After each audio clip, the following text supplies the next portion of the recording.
ಆಕಾಶವಾಣಿ ಹಾಸನ. ಆಯುರ್ವೇದದ ಸುಲಭದ ಪರಿಣಾಮಕಾರಿ ಸಲಹೆಗಳನ್ನು ನೀಡುವ ಕಾರ್ಯಕ್ರಮ ಆರೋಗ್ಯ ಧರ್ಮ. ಪ್ರಾಯೋಜಕರು ಶ್ರೀ ಧರ್ಮಸ್ಥಳ ಮಂಜುನಾಥೇಶ್ವರ ಆಯುರ್ವೇದ ಕಾಲೇಜು ಮತ್ತು ಆಸ್ಪತ್ರೆ, ತಣ್ಣೀರುಹಳ್ಳ, ಹಾಸನ. ಕೇಳಿ ಹಾಸನ ಆಕಾಶವಾಣಿಯಿಂದ ಆರೋಗ್ಯ ಧರ್ಮ. ಇದು ಹಾಸನ ಆಕಾಶವಾಣಿಯ ಆರೋಗ್ಯ ಮಾರ್ಗದರ್ಶಿ. ಕೇಳುಗರೆ, ಹೃದ್ರೋಗ ಈ ಕುರಿತು ಈಗ ವಿಚಾರ ಪ್ರಸ್ತಾಪ. ಹೃದಯ ಚೆನ್ನಾಗಿರ್ಬೇಕಾದ್ರೆ ಏನು ಮಾಡಬೇಕು, ವ್ಯತ್ಯಾಸ ಆದಾಗ ಏನು ಎಚ್ಚರಿಕೆಯನ್ನು ತೆಗೆದುಕೊಳ್ಬೇಕನ್ನೋದ್ರ ಬಗ್ಗೆ ಮಾತಾಡ್ತಾ ಇದ್ದಾರೆ ಡಾಕ್ಟರ್ ಕೃತಿ ಭಟ್ ಅವರು. ದೂಷಯಿತ್ವ ರಸಂ ದೋಷ ವಿಗುಣ ಹೃದಯಂ ಗತಃ ಅಂದ್ರೆ ಹೃದ್ರೋಗಕ್ಕೆ ಪ್ರಮುಖ ಕಾರಣ ನಾವು ಸೇವಿಸುವ ಆಹಾರ ಎನ್ನಬಹುದು. ಹೃದ್ರೋಗ ಉಂಟಾಗಲು ಕಾರಣಗಳೇನು? ಅತಿಯಾದ ಕರಿದ ಪದಾರ್ಥ ಹಾಗೂ ಜೀರ್ಣಿಸಿಕೊಳ್ಳಲು ಕಷ್ಟವಾಗುವಂತಹ ಆಹಾರಗಳ ನಿತ್ಯ ಸೇವನೆ, ಹುಳಿ, ಉಪ್ಪು, ಖಾರಯುಕ್ತ ಅಂದ್ರೆ ಮಸಾಲೆಯುಕ್ತ ಆಹಾರದ ಅತಿಯಾದ ಸೇವನೆ, ಅತಿಯಾದ ದೈಹಿಕ ಬಳಲಿಕೆ ಅಥವಾ ಶ್ರಮದಾಯಕ ಕೆಲಸ, ಅತಿ ವ್ಯಾಯಾಮ. ಹೇಗೆ ವ್ಯಾಯಾಮ ಮಾಡದೇ ಇರುವುದು ಕೂಡ ಒಂದು ಕಾರಣವೋ ಅದಕ್ಕಿಂತ ಹೆಚ್ಚು ಅತಿ ವ್ಯಾಯಾಮ ಹಾನಿಕಾರಿ. ಈಗಿನ ಯುವಜನತೆ ಈ ಬಾಡಿ ಬಿಲ್ಡಿಂಗ್ ಎಂಬ ಹುಚ್ಚಿಗೆ ಬಿದ್ದು ಜಿಮ್ನಲ್ಲಿ ಅತಿ ವ್ಯಾಯಾಮ, ಶಕ್ತಿ ಮೀರಿ ವೇಟ್ ಲಿಫ್ಟಿಂಗ್ ಮಾಡುವುದು ಮುಂತಾದವುಗಳು ಹೃದಯದ ಮೇಲೆ ಅತಿಯಾದ ಒತ್ತಡ ನೀಡುತ್ತದೆ. ಅತಿಯಾದ ಆಲೋಚನೆ, ಒತ್ತಡ, ಆತಂಕ, ಚಿಂತೆ, ಮಾನಸಿಕ ಆಘಾತ ಕೂಡ ಹೃದ್ರೋಗ ಕಾರಣ ಮಾಡುತ್ತದೆ. ಹೃದ್ರೋಗದ ಸಾಮಾನ್ಯ ಲಕ್ಷಣಗಳೇನಪ್ಪಾ ಅಂದ್ರೆ ಬಿಕ್ಕಳಿಕೆ, ಕೆಮ್ಮು, ಉಸಿರಾಟದ ತೊಂದರೆ, ಬಾಯಿ ಒಣಗುವುದು ಅಂದ್ರೆ ಬಾಯಾರಿಕೆ, ಅತಿಯಾದ ಎದೆ ನೋವು, ಊಟ ಸೇರದಿರುವುದು, ವಾಂತಿ, ಮೂರ್ಛೆ ಹೋಗುವುದು, ಅತಿಯಾದ ಬೆವರುವಿಕೆ. ಈ ಹೃದ್ರೋಗದ ಲಕ್ಷಣಗಳು ಮತ್ತು ಗ್ಯಾಸ್ಟ್ರಿಕ್ ಸಮಸ್ಯೆಯ ಲಕ್ಷಣಗಳು ಒಂದೇ ಆಗಿರೋದ್ರಿಂದ ಎಷ್ಟೋ ಜನ ಕಂಡುಹಿಡಿಯಕ್ಕೆ ಕಷ್ಟ ಆಗತ್ತೆ.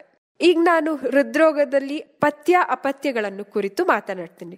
ದೇಹೋ ಆಹಾರ ಸಂಭವ ಅಂದ್ರೆ ನಾವು ಯಾವ ರೀತಿಯ ಆಹಾರ ಸೇವಿಸುತ್ತೇವೆಯೋ ನಮ್ಮ ದೇಹವು ಹಾಗೆಯೇ ಇರುತ್ತದೆ.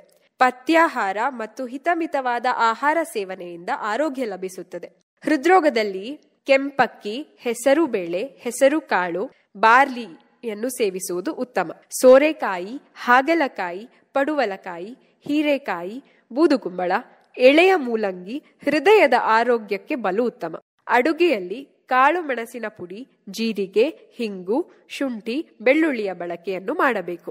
ಸಂಸ್ಕಾರಿತ ಮಜ್ಜಿಗೆ ಅಂದರೆ ಹಿಂಗು, ಕೊತ್ತಂಬರಿ, ಶುಂಠಿ, ಸೈಂಧವ ಲವಣಯುಕ್ತ ಆಗ ತಾನೇ ಕಡೆದ ತಿಳಿ ಮಜ್ಜಿಗೆಯ ಸೇವನೆಯನ್ನು ಮಾಡಬೇಕು. ಇನ್ನು ಹಣ್ಣುಗಳಾದ ದಾಳಿಂಬೆ, ದ್ರಾಕ್ಷಿ, ಬಾಳೆಹಣ್ಣು, ಬೆಟ್ಟದ ನೆಲ್ಲಿ, ಮಾವು ಹೃದಯದ ಆರೋಗ್ಯಕ್ಕೆ ಉತ್ತಮ. ಹುಳಿ ಮಜ್ಜಿಗೆ, ಮೊಸರು ಬಳಸುವುದು ಬೇಡ. ಎಣ್ಣೆಯಲ್ಲಿ ಕರಿದ ಪದಾರ್ಥಗಳನ್ನು ಆದಷ್ಟು ಕಡಿಮೆ ಮಾಡುವುದು ಒಳಿತು. ಚಿಂತೆಯನ್ನು ಕಡಿಮೆ ಮಾಡಿಕೊಳ್ಳಲು ಸಂಗೀತ, ಪ್ರಾಣಾಯಾಮ ಹಾಗೂ ಧ್ಯಾನದ ಮೊರೆ ಹೋಗುವುದು ಅತ್ಯುತ್ತಮ ಪರಿಹಾರ. ವಾಂತಿ, ಮಲಮೂತ್ರಗಳನ್ನು ತಡೆ ಹಿಡಿಯುವ ಅಭ್ಯಾಸ ಇದ್ದಲ್ಲಿ ಅದನ್ನು ನಿಲ್ಲಿಸುವುದು ಉತ್ತಮ. 40ರಿಂದ 45 ವರ್ಷ ಮೇಲ್ಪಟ್ಟವರೆಲ್ಲರೂ 6 ತಿಂಗಳಿಗೊಮ್ಮೆ ಹೃದಯದ ಆರೋಗ್ಯ ತಪಾಸಣೆಗಾಗಿ ಇಸಿಜಿಯನ್ನು ಕಡ್ಡಾಯವಾಗಿ ಮಾಡಿಸತಕ್ಕದ್ದು. ಕೇಳಿದ್ರೆ, ಹೃದಯ ಚೆನ್ನಾಗಿರ್ಬೇಕಾದ್ರೆ ಏನು ಎಚ್ಚರಿಕೆನ ತೆಗೆದುಕೊಳ್ಬೇಕು, ಹೇಗೆ ನಾವು ಜೀವನ ಮಾಡಬೇಕನ್ನೋದ್ರ ಬಗ್ಗೆ ಸಲಹೆಗಳನ್ನು ನೀಡಿದವರು ಡಾಕ್ಟರ್ ಕೃತಿ ಭಟ್ ಅವರು. ಕೇಳುಗರೆ, ಶಿರೋದ್ಧಾರ ಚಿಕಿತ್ಸೆ ಮತ್ತು ಅದರ ಮಹತ್ವ ಈ ಕುರಿತು ಸಲಹೆಗಳನ್ನು ನೀಡ್ತಿದ್ದಾರೆ ಡಾಕ್ಟರ್ ತೇಜಸ್ವಿನಿ ಹೆಗಡೆ ಅವರು. ಈಗಿನ ಜೀವನ ಶೈಲಿಯಲ್ಲಿ ಮನುಷ್ಯನು ಒಂದಲ್ಲ ಒಂದು ಮಾನಸಿಕ ಮತ್ತು ಶಾರೀರಿಕ ರೋಗಗಳಿಂದ ಬಳಲ್ತಾ ಇರೋದು ಕಂಡು ಬರ್ತಾ ಇದೆ. ಉದ್ಯೋಗ ಇರಲಿ, ಶೈಕ್ಷಣಿಕ ಕ್ಷೇತ್ರ ಇರಲಿ, ತಂತ್ರಜ್ಞಾನ ಕ್ಷೇತ್ರ ಇರಲಿ, ಸ್ಪರ್ಧೆ ಹೆಚ್ಚುತ್ತಾ ಇರೋದು ಕಂಡು ಬರ್ತಾ ಇದೆ. ಈ ಸ್ಪರ್ಧಾತ್ಮಕ ಮನೋಭಾವನೆಯಿಂದ ಮನುಷ್ಯನ ಜೀವನದಲ್ಲಿ ತುಂಬಾ ಮಾನಸಿಕ ಏರುಪೇರು ಕಂಡು ಬರ್ತಾ ಇದೆ. ಈ ಮಾನಸಿಕ ಅಸಮತೋಲನ ಶರೀರಕ್ಕೂ ಸಹ ತೊಂದರೆ ಉಂಟು ಮಾಡ್ತಾ ಇದೆ. ಉದಾಹರಣೆಗೆ ಮಾನಸಿಕ ಉದ್ವೇಗ, ಉದ್ವೇಗದಿಂದ ಅಧಿಕ ರಕ್ತದೊತ್ತಡ, ರಕ್ತದೊತ್ತಡದಿಂದ ಲಕ್ವ ಹೊಡೆಯೋದು, ಈ ತರ ಶರೀರವನ್ನ ಪೂರ್ತಿ ನಾಶ ಮಾಡ್ತಾ ಇದೆ. ಈ ಮಾನಸಿಕ ಉದ್ವೇಗವನ್ನ ತಡೆಗಟ್ಟಲು ಮತ್ತು ಮನಸ್ಸನ್ನು ಹಿಡಿತದಲ್ಲಿಟ್ಟುಕೊಳ್ಳಲು ಶಿರೋಧಾರ ಎಂಬ ಚಿಕಿತ್ಸೆ ತುಂಬಾ ಸಹಕಾರಿಯಾಗಿದೆ. ಈ ಚಿಕಿತ್ಸೆ ಆಯುರ್ವೇದದಲ್ಲಿ ವಿಶೇಷ ಚಿಕಿತ್ಸೆ ಆಗಿದೆ. ಇದು ಪಂಚಕರ್ಮ ಚಿಕಿತ್ಸೆಯ ಉಪಕರ್ಮವಾಗಿದೆ. ಈ ಧಾರ ಚಿಕಿತ್ಸೆಯನ್ನ ಎಲ್ಲ ಆಯುರ್ವೇದ ಆಸ್ಪತ್ರೆಗಳಲ್ಲಿ ಹಾಗೂ ಹೊರರೋಗಿ ವಿಭಾಗಗಳಲ್ಲಿಯೂ ಮಾಡಬಹುದಾದ ಸರಳ ಮತ್ತು ಗುಣಕಾರಿಯಾದಂಥ ಚಿಕಿತ್ಸೆ ಆಗಿದೆ. ಇದರ ಸರಳತೆಯಿಂದ ತುಂಬಾ ರೆಸಾರ್ಟ್ ಮತ್ತು ಸ್ಪಾಗಳಲ್ಲಿ ಸಹ ಇದನ್ನ ಮಾಡ್ತಾರೆ.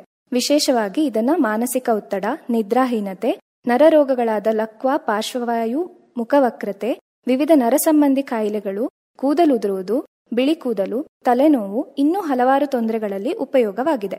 ಸಕ್ಕರೆ ಕಾಯಿಲೆಯ ತೀವ್ರತೆಯಿಂದ ಉಂಟಾಗುವ ನರದೌರ್ಬಲ್ಯ, ರಕ್ತ ಸಂಚಾರದಲ್ಲಿ ವ್ಯತ್ಯಯ ಉಂಟಾಗಿ ಆಗುವ ನ್ಯೂರೈಟಿಸ್ ತೊಂದರೆಗಳಲ್ಲಿಯೂ ಔಷಧಿಯಿಂದ ತಯಾರಿಸಿದ ಕಷಾಯ, ಮಜ್ಜಿಗೆ, ಹಾಲು ಹಾಗೂ ನೀರಿನಿಂದಲೂ ಸಹ ಈ ಚಿಕಿತ್ಸೆ ಮಾಡಬಹುದು.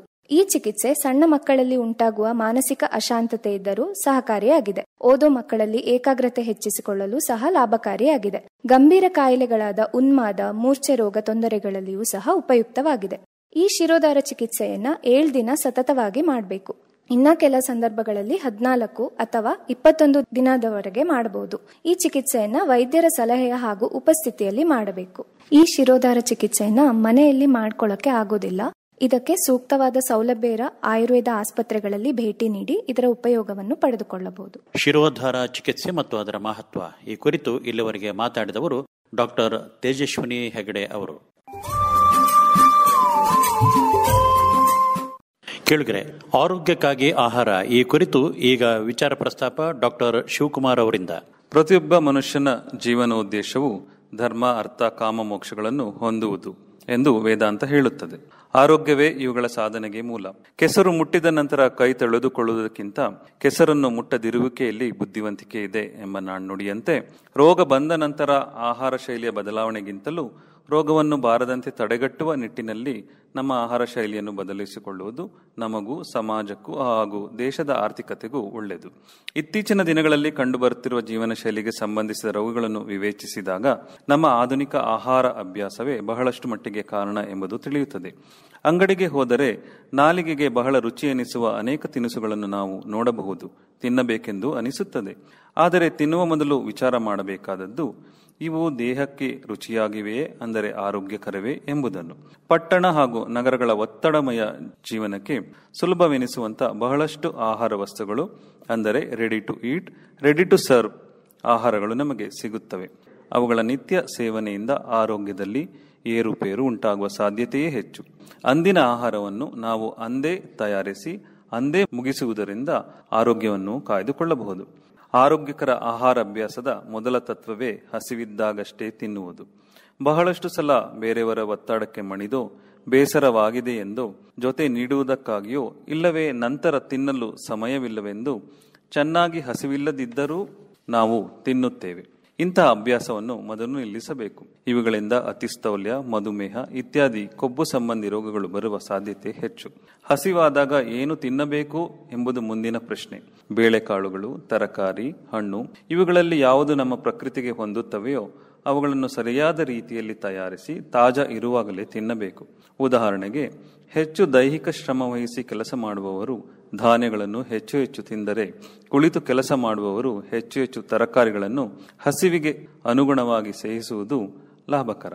ಎಣ್ಣೆಯಲ್ಲಿ ಕರೆದ ತಿಂಡಿಗಳು, ಅತಿ ಸಿಹಿ ತಿನಿಸುಗಳು, ಚಾಕೊಲೇಟ್, ಅತಿಯಾದ ಟೀ, ಕಾಫಿ ಇತ್ಯಾದಿಗಳು ಒಂದಿಲ್ಲೊಂದು ದಿನ ರೋಗವನ್ನು ಉಂಟು ಮಾಡುತ್ತವೆ. ಘನ ಆಹಾರಗಳ ಸೇವನೆಯೊಂದಿಗೆ ನೀರಿನ ಸೇವನೆ ಕೂಡ ಅಷ್ಟೇ ಮುಖ್ಯ. ನಿತ್ಯ 2 ರಿಂದ 3 ಲೀಟರಿನಷ್ಟು ನೀರು ನಮ್ಮ ದೇಹಕ್ಕೆ ಅಗತ್ಯ. ಪ್ರಕೃತಿಗೆ ಅನುಗುಣವಾಗಿ ಬೆಚ್ಚನೆ ಅಥವಾ ತಣ್ಣನೆಯ ನೀರಿನ ಸೇವನೆ ಉತ್ತಮ. ಎಷ್ಟು ಮತ್ತು ಯಾವಾಗ ತಿನ್ನಬೇಕು ಎಂಬುದು ಮುಂದಿನ ಪ್ರಶ್ನೆ.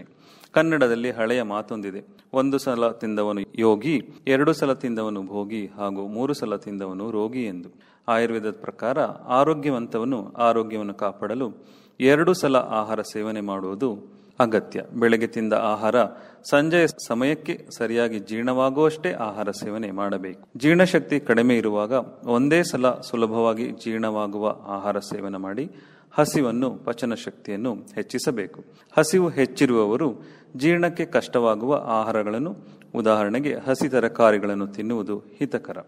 ಹೀಗೆ ಅಗತ್ಯಕ್ಕೆ ತಕ್ಕಂತೆ ಹಸಿವನ್ನು ಗಮನದಲ್ಲಿರಿಸಿಕೊಂಡು ತಿನ್ನುವ ಆಹಾರವು ಆರೋಗ್ಯವನ್ನು ನಿಸ್ಸಂದೇಹವಾಗಿ ಕೊಡುತ್ತದೆ. ಇದುವರೆಗೆ ಆರೋಗ್ಯಕ್ಕಾಗಿ ಆಹಾರ ಈ ಕುರಿತು ವಿಚಾರಗಳನ್ನು ಪ್ರಸ್ತಾಪ ಮಾಡಿದವರು ಡಾಕ್ಟರ್ ಶಿವಕುಮಾರ್ ಅವರು. ಕೇಳಿದ್ರೆ ಡಾಕ್ಟರ್ ಜನ್ಸಿ ಬಾಬು ಅವರು ಕೇರಳ ಮೂಲದವರು, ಓದಿದ್ದು ಬೆಳೆದದ್ದು ಪಂಜಾಬ್ನಲ್ಲಿ. ಇವತ್ತು ಕನ್ನಡದಲ್ಲಿ ಶುಂಠಿ ಚಹಾದ ಬಗ್ಗೆ ಮಾತಾಡ್ತಾರೆ, ಆಲಿಸ್ಕೊಳ್ಳಿ.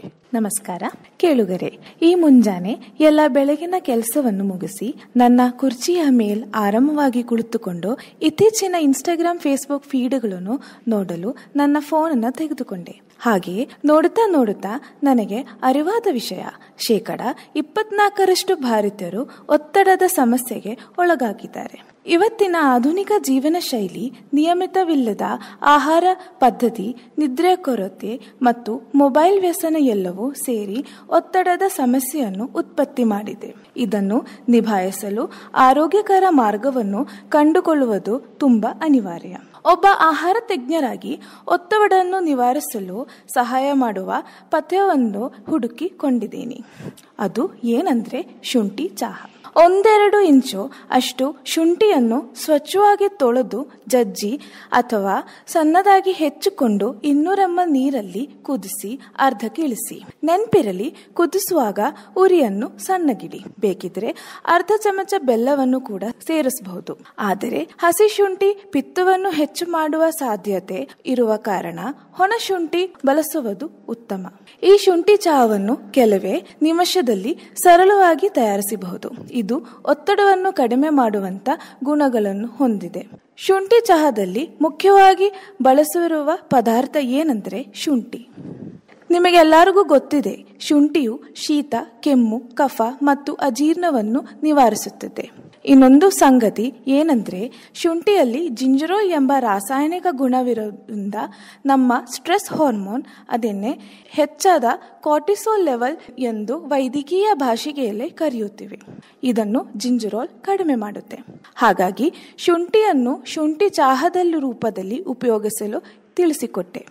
ಈ ಅದ್ಭುತ ಮನೆ ಮದ್ದನ್ನು ನಿಮ್ಮ ಚಹಾ ಅಥವಾ ಕಾಫಿ ಬದಲಾಗಿ ಸೇವಿಸಬಹುದು. ಇದು ಪದೇ ಪದೇ ಕಾಫಿ ಟೀ ಚಟವನ್ನು ಕೂಡ ಕಡಿಮೆ ಮಾಡಿ ಆರೋಗ್ಯ ಕಾಪಾಡುತ್ತೆ.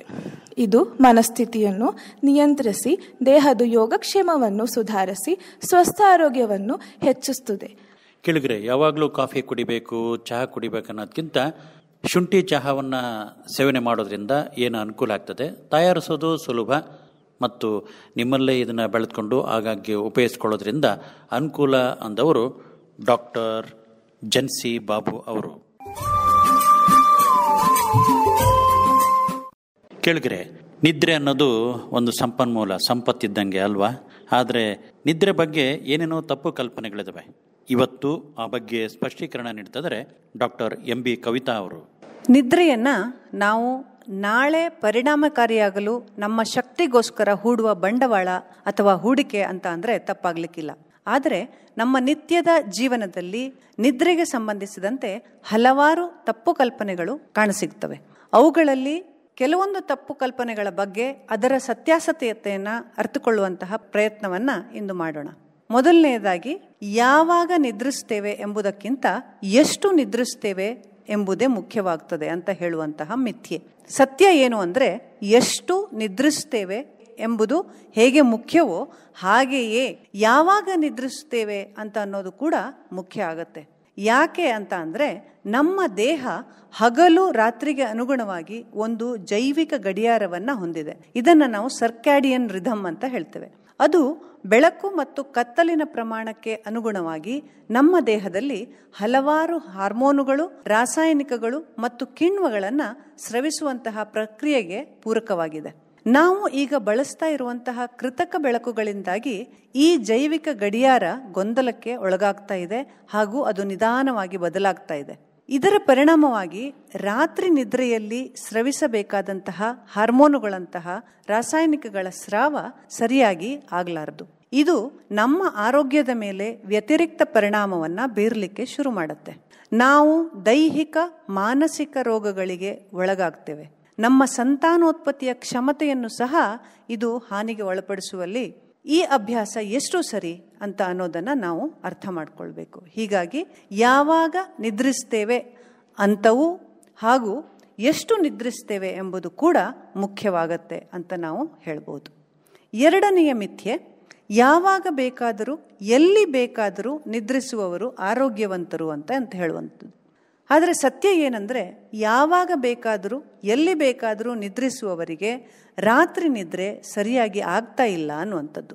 ರಾತ್ರಿ ನಿದ್ರೆ ಸರಿಯಾಗಿ ಆದವರಿಗೆ ಯಾವಾಗ ಆವಾಗ ಎಲ್ಲಂದರಲ್ಲಿ ನಿದ್ರೆ ಬರಲಿಕ್ಕೆ ಸಾಧ್ಯನೇ ಇಲ್ಲ. ಹೀಗೆ ಮಾಡುವವರ ನಿದ್ರೆಯ ಗುಣಮಟ್ಟತೆ, ಪ್ರಮಾಣ ಸಮಯ ರೀತಿಗಳನ್ನು ಅವಲೋಕಿಸುವಂತಹ ಅಗತ್ಯ ಇದೆ ಅಂತ ಅನಿಸ್ತದೆ. ಅಲ್ಲದೆ ಅವರಿಗೆ ಮಧುಮೇಹ, ಅತಿನಿದ್ರೆಯಂತಹ ರೋಗಗಳಿರುವ ಸಂಭವವೇ ಹೆಚ್ಚಿರ್ತದೆ. ಹೀಗಾಗಿ ಅವರು ವೈದ್ಯರನ್ನು ಸಂಪರ್ಕಿಸಿ ತಮ್ಮ ಆರೋಗ್ಯದ ಪರೀಕ್ಷೆಗೆ ಒಳಪಡಿಸುವುದು ಅತ್ಯಗತ್ಯ. ಇಲ್ಲವಾದರೆ ಅವರಿಗೆ ಮಾನಸಿಕ ಒತ್ತಡವನ್ನು ನಿಭಾಯಿಸುವಂಥ ಶಕ್ತಿ ಕೂಡ ಇಲ್ಲದಾಗಬಹುದು. ಕೇಳುಗರೆ, ನಿದ್ದೆ ಬಗ್ಗೆ ಏನೆಲ್ಲ ಕಲ್ಪನೆಗಳಿದ್ದಾವೆ, ಎಷ್ಟೋ ಜನ ಹೇಗೇಗೋ ಅರ್ಥೈಸ್ಕೊಳ್ಳೋದಿದೆ. ಈ ಕುರಿತಂತೆ ಇದುವರೆಗೂ ವಿವರಗಳನ್ನು ನೀಡ್ತಾ ಸ್ಪಷ್ಟೀಕರಣವನ್ನು ಕೊಟ್ಟವರು ಡಾಕ್ಟರ್ MB ಕವಿತಾ ಅವರು. ನಾಳಿನ ಕಾರ್ಯಕ್ರಮದಲ್ಲಿ ಡಾಕ್ಟರ್ MB ಕವಿತಾ ಅವರು ಮತ್ತಷ್ಟು ಈ ಬಗ್ಗೆ ವಿಚಾರಗಳನ್ನು ಹಂಚಿಕೊಳ್ತಿದ್ದಾರೆ. ಕೇಳುಗರೆ, ನಿದ್ದೆ ಬರಲಿಕ್ಕೆ ಏನೆಲ್ಲ ದಾರಿಗಳನ್ನು ಎಷ್ಟೋ ಜನ ಹುಡುಕೋದಿದೆ. ಮದ್ಯಪಾನ ಮಾಡೋದು ಚಿಂತೆಗಳನ್ನು ಆಚೆ ಸರಿಸಿ ಸುಖವಾದ ನಿದ್ದೆಗೆ ಎಳ್ಕೊಂಡು ಹೋಗುತ್ತೆ ಅಂತ ಅಂದ್ಕೊಂಡು ಮಾತಾಡೋದಿದೆ ಅಲ್ವಾ? ಆದರೆ ಅದರ ಅಪಾಯ ಏನು ಅಂತಂದ್ಕೊಂಡು ಇವತ್ತು ವಿಚಾರಗಳನ್ನು ನೀಡ್ತಾ ಸಲಹೆಗಳನ್ನು ಕೊಡ್ತಾ ಈ ಕಾರ್ಯಕ್ರಮದಲ್ಲಿ ಭಾಗವಹಿಸಿದರೆ ಡಾಕ್ಟರ್ MB ಕವಿತಾ ಅವರು. ಮಲಗುವ ಮುನ್ನ ಮಾಡುವ ಮದ್ಯಪಾನ ನಿದ್ರೆಗೆ ಸಹಾಯಕಾರಿ ಅಂತ ಹೇಳುವಂಥದ್ದು. ಸತ್ಯ ಏನಪ್ಪ ಅಂದರೆ, ಮದ್ಯಪಾನವು ನಿದ್ರೆಯ ಗುಣಮಟ್ಟತೆಯನ್ನು ಅದರ ಮೇಲೆ ವ್ಯತಿರಿಕ್ತ ಪರಿಣಾಮವನ್ನು ಬೀರ್ತದೆ ಅಂತ. ಮದ್ಯಪಾನ ಮಾಡಿದವರು ನಿದ್ರಿಸುವಂತೆ ಭಾಸವಾದರೂ ಅವರಿಗೆ ಆಳವಾದ ನಿದ್ರೆ ಲಭಿಸೋದಿಲ್ಲ. ಹೀಗಾಗಿ ನಮ್ಮ ದೇಹದಲ್ಲಿ ಇಂತಹ ಸಮಯದಲ್ಲಿ ಮೆದುಳಿನಲ್ಲಿ ನಡೆಯುವಂತಹ ರಿಪೇರಿ ಕೆಲಸಗಳೇನಿರ್ತವೆ ಅವು ಸರಿಯಾಗಿ ನಡೆಯೋದಿಲ್ಲ. ಅದರಿಂದ ನಮ್ಮ ಚೈತನ್ಯಕ್ಕೆ ಅಡ್ಡಿಯಾಗತ್ತೆ. ಹೀಗಾಗಿಯೇ ಹಿಂದಿನ ರಾತ್ರಿ ಮದ್ಯಪಾನ ಮಾಡಿದವರು ಹ್ಯಾಂಗ್ ಓವರ್ ಎಂಬಂತಹ ಸ್ಥಿತಿಗೆ ತಲುಪಿ ತಲೆನೋವು, ಕಿರಿಕಿರಿ ಇಂತಹ ಲಕ್ಷಣಗಳನ್ನು ಪಡೀತಾರೆ. ಇದು ನಿತ್ಯವೂ ಆದರೆ ಅವರಲ್ಲಿ ಮರೆಗುಳಿತನ, ಸಿಟ್ಟು, ನಿರ್ಲಕ್ಷ್ಯತೆಗಳು ಹೆಚ್ಚಿ ಜೀವನದ ಎಲ್ಲ ಆಯಾಮಗಳಲ್ಲಿಯೂ ಅದು ವ್ಯತಿರಿಕ್ತ ಪರಿಣಾಮವನ್ನೇ ಬೀರುತ್ತೆ ಅಂತ ಹೇಳ್ಬೋದು. ಇನ್ನು ಕೊನೆಯ ಮಿಥ್ಯೆ, ಸಮಯ ಕಳೆದಂತೆ ಕಡಿಮೆ ನಿದ್ರೆ ಮಾಡೋದು ನಮಗೆ ಮೈಗೂಡ್ಬಿಡುತ್ತದೆ ಅಂತ ಹೇಳುವಂಥದ್ದು. ಸತ್ಯ ಏನು ಅಂದರೆ, ಇದು ಆರೋಗ್ಯವನ್ನು ಹಾಳುಗೆಡುವಲ್ಲಿಯೇ ಸಹಾಯಕಾರಿ ಅಂತ ಹೇಳುವಂಥದ್ದು. ನಿತ್ಯವೂ ನಿದ್ರೆ ಕಡಿಮೆ ಮಾಡೋದ್ರಿಂದ ಅದು ಸಹಜವೇ ಎಂಬಷ್ಟು ಮೈಗೂಡಿದರೂ ಅದು ಆರೋಗ್ಯದ ಮೇಲೆ ಕೆಟ್ಟ ಪರಿಣಾಮವನ್ನೇ ಬೀರ್ತದೆ. ನಿಧಾನವಾಗಿ ಅದು ನಮ್ಮ ಮನೋದೈಹಿಕ ಬಲವನ್ನು ಹಾಗೂ ಶಕ್ತಿಯನ್ನು, ಚೈತನ್ಯವನ್ನು ಕಡಿಮೆ ಮಾಡ್ತದೆ ಅಂತ ನಾವು ಈಗಾಗಲೇ ತಿಳ್ಕೊಂಡಿದ್ದೀವಿ. ಹೀಗಾಗಿಯೇ ಅಕಾಲ ನಿದ್ರೆ, ಅತಿ ಕಡಿಮೆ ನಿದ್ರೆ ಹಾಗೂ ಅತಿ ಹೆಚ್ಚು ನಿದ್ರೆಯನ್ನು ಆರೋಗ್ಯಕ್ಕೆ ಹಾನಿಕರ ಎಂದು ವೈದ್ಯರು ಹೇಳ್ತಾರೆ. ಆಯುರ್ವೇದದಲ್ಲಿ ಅತ್ಯಂತ ಸುಂದರವಾಗಿ ನಿದ್ರೆಯ ಪರಿಣಾಮವನ್ನು ವಿವರಿಸಿದ್ದಾರೆ. ನಿದ್ರಾಯತ್ತಂ ಸುಖಂ ದುಃಖಂ ಪುಷ್ಟಿ ಕಾರ್ಶ್ಯಂ ಬಲಾಬಲಂ ವೃಷತ ಕ್ಲೀಬತ ಜ್ಞಾನಮಜ್ಞಾನಂ ಜೀವಿತಂ ನಚ. ಅಂದರೆ ಉತ್ತಮವಾದ ನಿದ್ರೆಯು ಸುಖದಂತಹ ಲಾಭಗಳನ್ನು ಹಾಗೂ ಸರಿಯಲ್ಲದ ನಿದ್ರೆಯು ದುಃಖ ಅಥವಾ ಅನಾರೋಗ್ಯದಂತಹ ಪರಿಣಾಮವನ್ನು ಬೀರ್ತದೆ ಅಂತ ಅರ್ಥ. ಕೇಳಿದ್ರೆ, ನಿದ್ದೆ ಬಗ್ಗೆ ಏನೆಲ್ಲ ಕಲ್ಪನೆಗಳಿದ್ದಾವೆ, ಏನೇನೋ ಜನ ಮಾತಾಡ್ತಿರ್ತಾರಲ್ವ, ಅದ್ರ ಬಗ್ಗೆ ಇಲ್ಲಿವರೆಗೂ ಸ್ಪಷ್ಟೀಕರಣ ನೀಡಿದವರು, ವಿಚಾರಗಳನ್ನು ಸ್ಪಷ್ಟವಾಗಿ ತಿಳಿಸಿದವರು ಡಾಕ್ಟರ್ MB ಕವಿತಾ ಅವರು. ಆಯುರ್ವೇದಿಯ ವಿಶೇಷ ಪಾನೀಯಗಳು ಈ ಬಗ್ಗೆ ಈಗ ವಿಚಾರಗಳನ್ನು ತಿಳಿಸಿದರೆ ಡಾಕ್ಟರ್ ಶಿವಕುಮಾರ್ ಅವರು. ಇಂದಿನ ದಿನಗಳಲ್ಲಿ ಪಾನೀಯಗಳಿಗೆ ವಿಶೇಷ ಬೇಡಿಕೆ ಇದೆ. ಪಾನೀಯಗಳು ದೇಹಕ್ಕೆ ಶಕ್ತಿ ಹಾಗೂ ಆಹ್ಲಾದವನ್ನು ತಂದುಕೊಡುವಂತಹದ್ದು. ಮಾರುಕಟ್ಟೆಯಲ್ಲಿ ಸಾಕಷ್ಟು ಪಾನೀಯಗಳು ಲಭ್ಯವಿದ್ದರೂ ಅವುಗಳ ಆರೋಗ್ಯದ ಮೇಲೆ ಇರುವ ಪ್ರಭಾವದ ಮೇಲೆ ಪ್ರಶ್ನೆಗಳು ಸಾಕಷ್ಟಿದೆ. ಆಯುರ್ವೇದದಲ್ಲಿ ಮನೆಯಲ್ಲಿ ಲಭ್ಯವಿರುವ ಸಾಮಗ್ರಿಗಳಿಂದ ಸುಲಭವಾಗಿ ಕೆಲವು ಪಾನೀಯಗಳನ್ನು ತಯಾರಿಸಬಹುದಾಗಿ. ಇವುಗಳು ಆರೋಗ್ಯದ ಮೇಲೆ ಯಾವುದೇ ಅಡ್ಡ ಪರಿಣಾಮವನ್ನು ಉಂಟು ಮಾಡದೆ ದೇಹ ಆರೋಗ್ಯವನ್ನು ಕಾಪಾಡುತ್ತವೆ. ಒಂದೆಲಗ ಮತ್ತು ಮಜ್ಜಿಗೆಯ ಪಾನಕ. ಬೇಕಾಗುವ ಸಾಮಗ್ರಿಗಳು: ಮಜ್ಜಿಗೆ 250 ml, ತುರಿದ ತೆಂಗಿನಕಾಯಿ 25 ಗ್ರಾಂ, ಒಂದೆಲಗ 10 ಗ್ರಾಂ, ಉಪ್ಪು, ಬೆಲ್ಲ ಬೇಕಾದಷ್ಟು ಮತ್ತು ಕರಿಮೆಣಸಿನ ಪುಡಿ. ತಯಾರಿಸುವ ವಿಧಾನ: ಒಂದೆಲಗವನ್ನು ಚೆನ್ನಾಗಿ ತೊಳೆದುಕೊಳ್ಳಬೇಕು. ಇದಕ್ಕೆ ತುರಿದ ಕಾಯಿ, ಕರಿಮೆಣಸು ಹಾಕಿ ಮಿಕ್ಸಿಯಲ್ಲಿ ಚೆನ್ನಾಗಿ ರುಬ್ಬಿ ಪೇಸ್ಟಿನಂತೆ ಮಾಡಿ ಒಂದು ಪಾತ್ರೆಯಲ್ಲಿ ಮಜ್ಜಿಗೆ ತೆಗೆದುಕೊಂಡು ರುಬ್ಬಿದ ಪೇಸ್ಟ್, ಬೆಲ್ಲ ಹಾಕಿ ಚೆನ್ನಾಗಿ ಕದಡಿ. ಇದನ್ನು ಊಟದ ನಂತರ ಪಾನಕದಂತೆ ಸೇವಿಸಬಹುದು. ಒಂದೆಲಗ ಬುದ್ಧಿಮತ್ತೆಗೆ ಒಳ್ಳೆಯದು. ಮಜ್ಜಿಗೆ ಹಾಗೂ ಕರಿಮೆಣಸು ಪಚನಕ್ಕೆ ಹಾಗೂ ಬೆಲ್ಲ ರುಚಿಗೆ. ಪಂಚಸಾರ ಪಾನಕ: ಖರ್ಜೂರ 100 ಗ್ರಾಂ, ಒಣದ್ರಾಕ್ಷಿ 100 ಗ್ರಾಂ, ಹುಣಸೆಹಣ್ಣು 10 ಗ್ರಾಂ, ಜೇನುತುಪ್ಪ, ಸಕ್ಕರೆ ಹಾಗೂ ನೀರು. ತಯಾರಿಸುವ ವಿಧಾನ: ಖರ್ಜೂರದಿಂದ ಬೀಜಗಳನ್ನು ಬೇರ್ಪಡಿಸಿ ಸಣ್ಣಗೆ ಹೆಚ್ಚಿಕೊಳ್ಳಿ. ಖರ್ಜೂರ, ಒಣದ್ರಾಕ್ಷಿಯನ್ನು, ಹುಣಸೆ ಹಣ್ಣನ್ನು 100 ml ನೀರಿಗೆ ಸೇರಿಸಿ ನೆನೆಸಿ ಬ್ಲೆಂಡರ್ಗೆ ಹಾಕಿ ರುಬ್ಬಿ. ಈ ಮಿಶ್ರಣವನ್ನು 500 ml ನೀರಿಗೆ ಹಾಕಿ ಸಕ್ಕರೆ ಹಾಗೂ ಜೇನುತುಪ್ಪವನ್ನು ಸೇರಿಸಿ ಏಲಕ್ಕಿ ಪುಡಿಯನ್ನು ಹಾಕಿ ತಣ್ಣಗೆ ಇರುವಂತೆಯೇ ಸೇವಿಸಿ. ಇದು ದೇಹಕ್ಕೆ ಉತ್ತಮ ಬಲವನ್ನು ಹಾಗೂ ಆಹ್ಲಾದವನ್ನು ನೀಡುತ್ತದೆ. ಮಕ್ಕಳಿಗೆ, ವೃದ್ಧರಿಗೆ ಒಂದು ಉತ್ತಮ ಪಾನೀಯ. ಹೆಸರು ಕಾಳು ಪಾನಕ. ಸಾಮಗ್ರಿ: ಹೆಸರು ಕಾಳು 100 ಗ್ರಾಂ, ಬೆಲ್ಲ, ನೀರು, ಏಲಕ್ಕಿ ಪುಡಿ. ಹೆಸರು ಕಾಳನ್ನು ತೆಳೆದು 3-4 ಗಂಟೆಗಳವರೆಗೆ ನೆನೆಸಿಡಿ. ನಂತರ ಮಿಕ್ಸಿಗೆ ಹಾಕಿ ಚೆನ್ನಾಗಿ ರುಬ್ಬಿಕೊಳ್ಳಿ. ಈ ಪೇಸ್ಟ್ ಅನ್ನು ತೆಗೆದು ಸುಮಾರು 1 ಲೀಟರ್ ನೀರಿಗೆ ಸೇರಿಸಿ ನಂತರ ಅರಿವೆಯಿಂದ ಸೋಸಿಕೊಳ್ಳಿ. ಸೋಸಿ ಬಂದ ದ್ರವಕ್ಕೆ ಬೆಲ್ಲ, ಏಲಕ್ಕಿ ಪುಡಿ ಮಿಕ್ಸ್ ಮಾಡಿ ಕುಡಿಯಲು ಕೊಡಿ. ಇದು ಶೀತವಾಗಿದ್ದು ದೇಹಕ್ಕೆ ತಂಪನ್ನೀಯುತ್ತದೆ ಹಾಗೂ ಪಿತ್ತವನ್ನು ಶಮನ ಮಾಡುತ್ತದೆ. ಮಧುದಕ: ಒಂದು ಪಾತ್ರೆಯಲ್ಲಿ 1 ಲೀಟರ್ ನೀರು ತೆಗೆದುಕೊಂಡು ಅದನ್ನು 1/4 ಭಾಗ ಕುದಿಸಿ ನೀರು ತಣಿದ ನಂತರ 1 ಚಮಚ ಜೇನುತುಪ್ಪವನ್ನು ಸೇರಿಸಿ ಬೆಳಗ್ಗೆ ಖಾಲಿ ಹೊಟ್ಟೆಯಲ್ಲಿ ಅಥವಾ ಊಟದ ನಂತರವೂ ಸೇವಿಸಬಹುದು. ದೇಹಾರೋಗ್ಯಕ್ಕೆ ಇದು ಸರಳ ಉತ್ತಮ ಪಾನಕ. ಹೀಗೆ ವಿಶೇಷವಾದ ಪಾನೀಯಗಳನ್ನು ಸುಲಭವಾಗಿ ಮಾಡಿಕೊಳ್ಳಿಕ್ಕೆ ಅವಕಾಶ ಇದೆ ಅಲ್ವಾ ಶ್ರೋತೃಗಳೇ? ಈ ವಿಚಾರಗಳ ಬಗ್ಗೆ ಇಲ್ಲಿವರೆಗೂ ಮಾಹಿತಿ ನೀಡಿದವರು ಡಾಕ್ಟರ್ ಶಿವಕುಮಾರ್ ಅವರು. ಕೇಳುಗರೆ, HIV ಸೋಂಕಿತರ ಆರೋಗ್ಯ ಕುರಿತು ಈಗ ವಿಚಾರಗಳನ್ನು ತಿಳಿಸಿದರೆ ಡಾಕ್ಟರ್ ಗುರುಬಸವರಾಜ ಯಲಗಚ್ಚಿನವರು. HIV ಅಂದರೆ ಹ್ಯೂಮನ್ ಇಮ್ಯುನೋಡೆಫಿಷಿಯನ್ಸಿ ವೈರಸ್ ಎಂದು ಅರ್ಥ. ಅಂದರೆ ಮಾನವನ ದೇಹವನ್ನು ಪ್ರವೇಶಿಸಿ ಕ್ರಮೇಣವಾಗಿ ಕಾಲಾನುಕ್ರಮವಾಗಿ ಆ ಮನುಷ್ಯನ ರೋಗ ನಿರೋಧಕ ಶಕ್ತಿಯನ್ನು ದಿನೇ ದಿನೇ ಕ್ಷೀಣಿಸ್ತಾ ಬಂದು ತನ್ಮೂಲಕ ಇನ್ನಷ್ಟು ಮತ್ತಷ್ಟು ರೋಗಗಳನ್ನು, ಸೋಂಕುಗಳನ್ನು ಆ ಮನುಷ್ಯನ ದೇಹದಲ್ಲಿ ಉಂಟು ಮಾಡಿ ತನ್ಮೂಲಕ ದೇಹದ ತೂಕವನ್ನೂ ಕಡಿಮೆ ಮಾಡ್ತಾ ರೋಗ ನಿರೋಧಕ ಶಕ್ತಿಯನ್ನು ಕಡಿಮೆ ಮಾಡ್ತಾ ಒಂದು ಮಾರಣಾಂತಿಕ ಕಾಯಿಲೆಯಾಗಿ ಪರಿಣಮಿಸುವ ಒಂದು ಸೋಂಕು, ಆ ಸೋಂಕಿಗೆ ಕಾರಣ ಆಗ್ತಕ್ಕಂಥ ಈ ವೈರಾಣುವೇ HIV. ನಾವೆಲ್ಲರೂ ಅನ್ಕೊಂಡಿರೋದು ಏನಪ್ಪಾ ಅಂದ್ರೆ, ಒಬ್ಬ ವ್ಯಕ್ತಿ ತನ್ನ ರಕ್ತ ಪರೀಕ್ಷೆಯಲ್ಲಿ HIV ಸೋಂಕಿತ ಅಂತ ಕಂಡು ಬಂದಾಗ ಸಹಜವಾಗಿ ಅಂತ ವ್ಯಕ್ತಿಯನ್ನ ಜನರು ಈತ ಅಥವಾ ಈಕೆ ಏಡ್ಸ್ ಪೀಡಿತರು ಅಂತ ಕರೀತಾರೆ. ಆದರೆ ಅದು ಸರ್ವಥಾ ತಪ್ಪು. HIV ಸೋಂಕು ಅನ್ನುವಂಥದ್ದು ವೈರಾಣು ದೇಹದಲ್ಲಿ ಪ್ರವೇಶಿಸಿ ಒಂದಿಷ್ಟು ಕಾಲ ಕಳೆದ ಮೇಲೆ ಅದು ಪರೀಕ್ಷೆಯಲ್ಲಿ ಪತ್ತೆಯಾಗುವಂಥದ್ದು. ಆಗ ಆ ವ್ಯಕ್ತಿಗೆ ನಾವು ಏಡ್ಸ್ ಪೀಡಿತ ಅಂತ ಕರಿಬಾರದು. ಯಾಕೆಂದ್ರೆ ಮುಂದಿನ ದಿನದಲ್ಲಿ ಕಾಲ ಕಳೆದಂತೆ ಕ್ರಮೇಣವಾಗಿ ನಾನು ಹೇಳಿದಂತೆ ಆ ರೋಗ ನಿರೋಧಕ ಶಕ್ತಿ ಕಡಿಮೆ ಆಗ್ತಾ ಆಗ್ತಾ ಹೋದಾಗೆಲ್ಲ ಅನೇಕ ರೋಗಗಳಿಗೆ ಅವನು ಪೀಡಿತನಾದಾಗ, ತನ್ನ ಆರೋಗ್ಯದ ಸಮಸ್ಯೆ ಉಲ್ಬಣವಾದಾಗ ಕೊನೆಯ ಹಂತದಲ್ಲಿ ಅವನು ಅಥವಾ ಆ ವ್ಯಕ್ತಿ ಏಡ್ಸ್ ಪೀಡಿತ ಅಂತ ನಾವು ಕರೆಯಬಹುದಾಗಿದೆ. ನಾವು ಸಹಜವಾಗಿ ಅದನ್ನು ಪರೀಕ್ಷೆ ಮಾಡೋ ವಿಧಾನ ಅಂದ್ರೆ CD4 ಕೌಂಟ್ ಎನ್ನುವಂತ ಒಂದು ಪ್ರಯೋಗಾಲಯದ ಪರೀಕ್ಷೆಯನ್ನ ವೈದ್ಯರು ಆ ಸಂಬಂಧಪಟ್ಟಂತ ಆಸ್ಪತ್ರೆಗಳಲ್ಲಿ, ಸರ್ಕಾರಿ ಆಸ್ಪತ್ರೆಗಳಲ್ಲಿ ಮಾಡ್ತಾರೆ. ಆ HIV ಪಾಸಿಟಿವ್ ಅನ್ನೋ ಟೆಸ್ಟ್ ಪಾಸಿಟಿವ್ ಬಂದಾಗ ನಂತರ ಆ CD4 ಕೌಂಟ್ ಅಂದ್ರೆ ಅದು ಒಂದು ರೀತಿಯ ಬಿಳಿ ರಕ್ತ ಕಣಗಳ ಒಂದು ಪ್ರಭೇದ ಆಗಿದೆ. ಸಹಜವಾಗಿ ಒಬ್ಬ ಆರೋಗ್ಯವಂತ ಮನುಷ್ಯನಲ್ಲಿ 1 ml ರಕ್ತದಲ್ಲಿ 1000 ಅಥವಾ 1000ರಿಂದ 1200 ಈ ಬಿಳಿ ರಕ್ತ ಕಣಗಳ ಪ್ರಭೇದವಾದ CD4 ಇರಬೇಕು ಅಂತ ನಾವು ಹೇಳ್ತೀವಿ. ಅದೇ ಸೋಂಕಿತರಲ್ಲಿ ಕ್ರಮೇಣವಾಗಿ ಕಡಿಮೆ ಆಗ್ತಾ ಬಂದು ನಾವು ನೋಡಬಹುದಾಗುತ್ತೆ 1000ಕ್ಕಿಂತಲೂ ಕಡಿಮೆ, ಅಂದ್ರೆ ಬರ್ತಾ ಬರ್ತಾ 50-100ಕ್ಕೂ ಕೂಡ ಆ CD4 ಕೌಂಟ್ನ ಸಂಖ್ಯೆ ಇಳಿದು ಹೋಗುತ್ತೆ. ಯಾವಾಗ CD4 ಎಂಬ ಬಿಳಿ ರಕ್ತ ಕಣಗಳ ಸಂಖ್ಯೆ 100ರ ಕೆಳಗಿಳಿತೋ, 50ರ ಕೆಳಗಿಳಿತೋ, ಖಂಡಿತವಾಗ್ಲೂ ಆಗ ಆ ವ್ಯಕ್ತಿ ಏಡ್ಸ್ ಹಂತವನ್ನು ತಲುಪಿರ್ತಾನೆ ಅಂತ ನಾವು ಭಾವಿಸಬಹುದು. ಈಗ ಒಬ್ಬ ವ್ಯಕ್ತಿ HIV ಸೋಂಕಿತನಾಗಿದ್ದಾನೆ, ಅವನು ವೈದ್ಯರ ಸಲಹೆಯಲ್ಲಿ ಇದ್ದಾನೆ.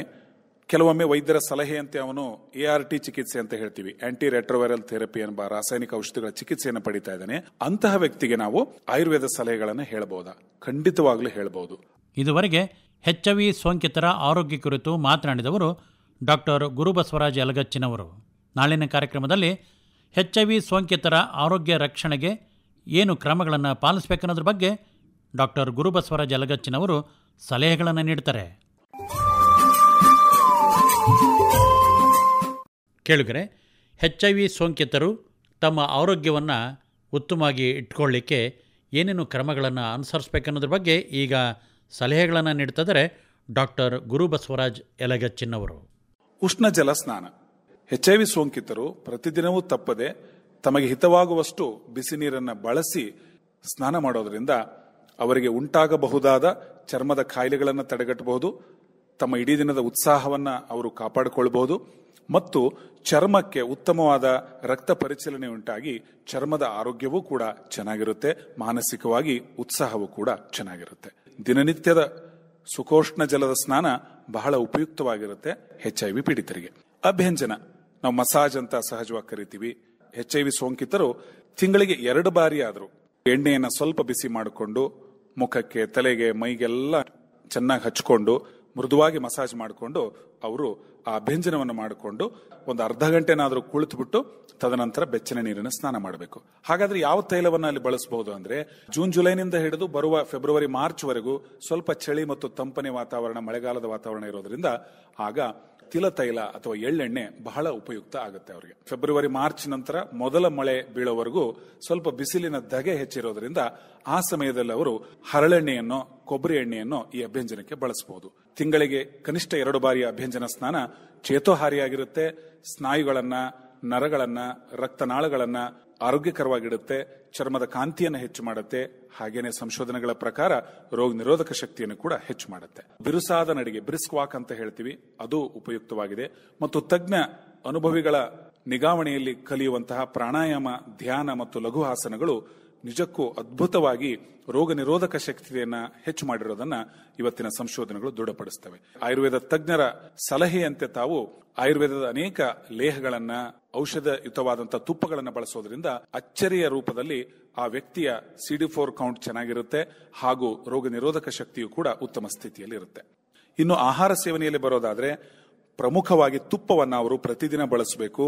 ಯಾಕೆಂದ್ರೆ ತುಪ್ಪವು ನಮ್ಮ ರೋಗ ನಿರೋಧಕ ಶಕ್ತಿಯನ್ನು ಹೆಚ್ಚಿಸಲು ಇರುವಂತಹ ಒಂದು ಪ್ರಮುಖವಾದ ಆಹಾರದ ಪದಾರ್ಥ.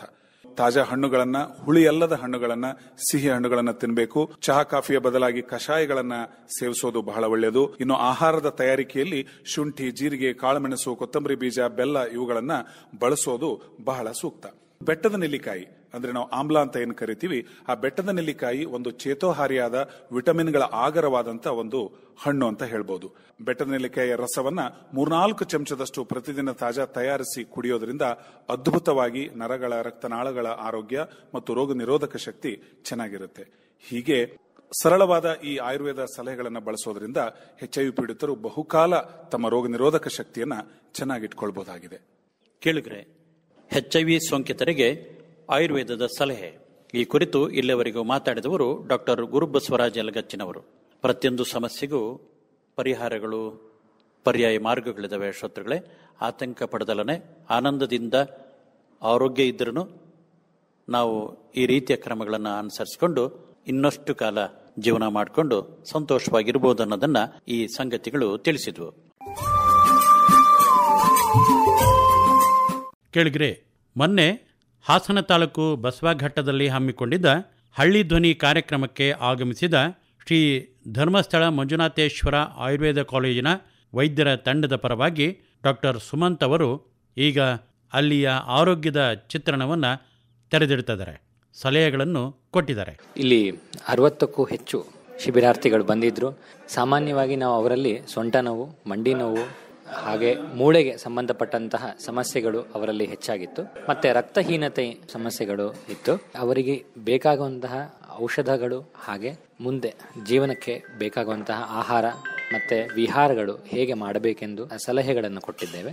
ಈ ಕಾರ್ಯಕ್ರಮಕ್ಕೆ ನಮಗೆ ಒಲವು ಮಾಡಿಕೊಟ್ಟಂತಹ ನಮ್ಮ ಹಾಸನದ ಆಕಾಶವಾಣಿ ಅವರಿಗೂ ಹಾಗೂ ನಮ್ಮ ಪ್ರಾಂಶುಪಾಲರಾದ ಶೈಲಜಾ ಯು ಹಾಗೂ ನಿರ್ದೇಶಕರಾದಂತಹ ಪ್ರಸನ್ನ ನರಸಿಂಹರಾವ್ ಅವರಿಗೂ ಕೂಡ ನಮ್ಮ ಸಂಸ್ಥೆಯ ವತಿಯಿಂದ ಎಲ್ಲರಿಗೂ ಹೃತ್ಪೂರ್ವಕವಾದ ಧನ್ಯವಾದಗಳನ್ನು ಸಲ್ಲಿಸುತ್ತೇವೆ. ಶಿಬಿರಾರ್ಥಿಗಳಲ್ಲಿ ಸಾಮಾನ್ಯವಾಗಿ 15 ವಯಸ್ಸಿನಿಂದ ಹಿಡಿದು 85 ವಯಸ್ಸಿನವರೆಗೂ ಇದ್ದರು. ಅವರಲ್ಲಿ ಹೆಚ್ಚಾಗಿ ಈ ರೀತಿಯಾದ ಸಮಸ್ಯೆಗಳು ನಾವು ನೋಡ್ತಾ ಹೋಗಿದ್ವಿ. 15, 20, 25 ಸೇರಿ ಸಾಮಾನ್ಯ ಹೆಣ್ಣು ಮಕ್ಕಳಿದ್ರು. ಅವರಲ್ಲಿ ರಕ್ತಹೀನತೆ ಇತ್ತು. ಅವರಿಗೆ ಒಂದಷ್ಟು ಔಷಧಗಳನ್ನು ಕೊಟ್ಟು ಹಾಗೆ ನಮ್ಮ ಆಸ್ಪತ್ರೆಗೆ ಬಂದು ಚಿಕಿತ್ಸೆ ಪಡಲಿಕ್ಕಾಗಿ ಪಂಚಕರ್ಮ ಚಿಕಿತ್ಸೆ ಪಡಲಿ ಅಂತ ಹೇಳಿ ನಾವು ಅವರಿಗೆ ಸಲಹೆಗಳನ್ನು ಕೊಟ್ಟಿದ್ದೇವೆ. ಹಾಗೆ ಅವರ ಆಹಾರ ವಿಹಾರಗಳನ್ನು ಬದಲು ಮಾಡಿಕೊಳ್ಳಿ ಅಂತ ಹೇಳಿ ನಾವು ಅವರಿಗೆ ಪ್ರೋತ್ಸಾಹ ನೀಡಿದ್ದೇವೆ. ಆಹಾರದಲ್ಲಿ ಅವರು ಪ್ರತಿನಿತ್ಯವಾಗಿ ಹಣ್ಣಿಗೆ ಹೇಳುವುದಾದರೆ ದಾಳಿಂಬೆ ಹಾಗೂ ದ್ರಾಕ್ಷಿ ಹಣ್ಣುಗಳನ್ನು ಸೇವನೆ ಮಾಡಿ ಅಂತ ಹೇಳಿ, ಹಾಗೂ ಖರ್ಜೂರ, ಸಮಯದ ಸರಿಯಾಗಿ ಆಹಾರವನ್ನು ಸೇವನೆ ಮಾಡೋದು ಹಾಗೂ ಪೌಷ್ಟಿಕಯುಕ್ತವಾದಂತಹ ಆಹಾರಗಳು, ಹೆಸರು ಕಾಳು, ಉದ್ದಿನ ಕಾಳು, ಈ ರೀತಿಯಾದಂಥ ಆಹಾರ, ಬೇಳೆ ಧಾನ್ಯಗಳನ್ನು ಬಳಸಿ ಆಹಾರಗಳನ್ನು ಮಾಡುವಂಥದ್ದು, ಹಾಗೂ ನಿದ್ರೆ ಮಾಡುವ ಸಮಯ ಹೇಗೆ ಇರಬೇಕು, ಎಷ್ಟು ಇರಬೇಕು, ಈ ಎಲ್ಲ ರೀತಿಯ ಮಾಹಿತಿಗಳನ್ನು ಅವರಿಗೆ ಕೊಟ್ಟು ಅವರ ಆರೋಗ್ಯವನ್ನು ಸುಧಾರಣೆ ಮಾಡಲಿಕ್ಕಾಗಿ ನಾವು ಶಿಬಿರವನ್ನು ಹಮ್ಮಿಕೊಂಡಿದ್ದು. ಸೊಂಟ ನೋವು ಹಾಗೂ ಮಂಡಿ ನೋವು ಇದ್ದವರಲ್ಲಿ ತೈಲಗಳಿತ್ತು. ಒಂದು ಧಾನ್ವಂತರ ತೈಲ ಹಾಗೂ ಮಹಾನಾರಾಯಣ ತೈಲ ಅಂತ ಹೇಳಿ ಕೊಟ್ವಿ. ಅದಕ್ಕೆ ಇನ್ನೂ ಒಂದಷ್ಟು ಕೊಬ್ಬರಿ ಎಣ್ಣೆ ಅಥವಾ ಹರಳೆಣ್ಣೆ ಮನೆಯಲ್ಲಿ ಬೆರೆಸಿ ಅದನ್ನು ಕುದಿಸಿಟ್ಕೊಂಡು ಮೈಕೈಗೆಲ್ಲ ಚೆನ್ನಾಗಿ ಹಚ್ಚಿ ತೀಡಿ ಒಂದು 10-15 ನಿಮಿಷ ಬಿಟ್ಟು ಬಿಸಿನೀರು ಹಾಕಿ ಸ್ನಾನ ಮಾಡಲಿಕ್ಕೆ ಅವರಿಗೆ ಸಲಹೆ ಕೊಟ್ಟಿದ್ವಿ. ತದನಂತರ ಇನ್ನೊಂದಷ್ಟು ಔಷಧಗಳು, ಮಾತ್ರೆ ಹಾಗೂ ಸಿರಪ್ ಮೂಲಕ ಒಂದಷ್ಟು ಔಷಧಿಗಳನ್ನು ಕೊಟ್ಟಿದ್ವಿ. ಇದುವರೆಗೆ ಮೊನ್ನೆ ಹಾಸನ ತಾಲೂಕು ಬಸವಘಟ್ಟದ ಸರ್ಕಾರಿ ಪ್ರೌಢಶಾಲಾ ಆವರಣದಲ್ಲಿ ಹಮ್ಮಿಕೊಂಡಿದ್ದ ಹಳ್ಳಿ ಧ್ವನಿ ನಿಮಿತ್ತ ನಡೆಸಿದ ಉಚಿತ ಆರೋಗ್ಯ ಶಿಬಿರದ ಪ್ರಯುಕ್ತ ಅಲ್ಲಿನ ಗ್ರಾಮಸ್ಥರ ಆರೋಗ್ಯವನ್ನು ಪರೀಕ್ಷಿಸಿದ ಸಂದರ್ಭವನ್ನು ನೆನಪು ಮಾಡಿಕೊಂಡು ಸಮಸ್ಯೆಗಳನ್ನು ತಿಳಿಸಿ ಸಲಹೆಗಳನ್ನು ನೀಡಿದವರು ಡಾಕ್ಟರ್ ಸುಮಂತ್ ಅವರು. ಇದುವರೆಗೆ ಆಯುರ್ವೇದದ ಸುಲಭದ ಪರಿಣಾಮಕಾರಿ ಸಲಹೆಗಳನ್ನು ನೀಡುವ ಕಾರ್ಯಕ್ರಮ ಆರೋಗ್ಯ ಧರ್ಮ ಮೂಡಿಬಂತು. ಕಾರ್ಯಕ್ರಮದ ನಿರ್ಮಾಣ ವಿಜಯ್ ಅಂಗಡಿ. ಕಾರ್ಯಕ್ರಮವನ್ನು ಪ್ರಾಯೋಜಿಸಿದವರು ಶ್ರೀ ಧರ್ಮಸ್ಥಳ ಮಂಜುನಾಥೇಶ್ವರ ಆಯುರ್ವೇದ ಕಾಲೇಜು ಮತ್ತು ಆಸ್ಪತ್ರೆ, ತಣ್ಣೀರು ಹಳ್ಳ, ಹಾಸನ. ಇದು ಹಾಸನ ಆಕಾಶವಾಣಿಯ ಆರೋಗ್ಯ ಮಾರ್ಗದರ್ಶಿ.